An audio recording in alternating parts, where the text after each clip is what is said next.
As you can see, there are 3 tracks on this closet design. We're going to start with the furthest most inside door, just to make it easier to install the 2 outer doors last. One thing I wanted to point out is if your door has soft close actuators on them, this trigger needs to be pre-cocked before the door is installed in the upper track. As you can see, this is one that's all the way back.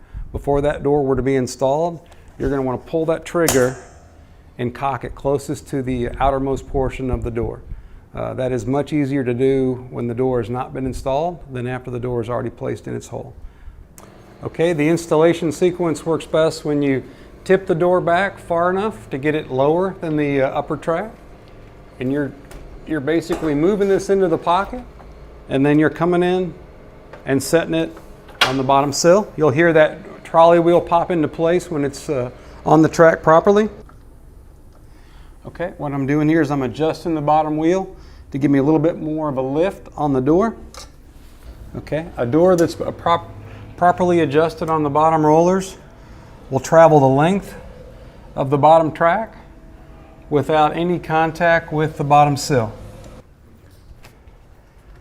Okay, similar technique on door 2. Rotate it down. Now we're installing into the second track.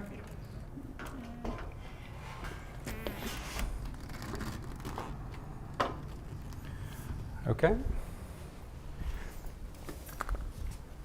Similar technique to door number 1.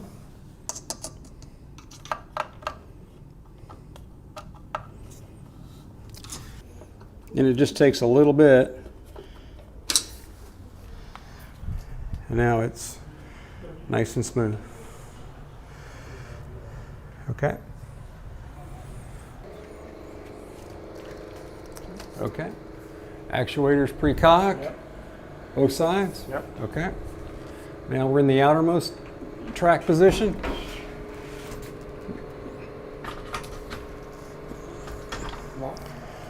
And as I mentioned on door 1, you want to make sure that it's smooth for the entire duration of the sill. And as you can see right about here, it's as though we have a little lift in our sill. We're going to raise that bottom roller up just a little bit taller.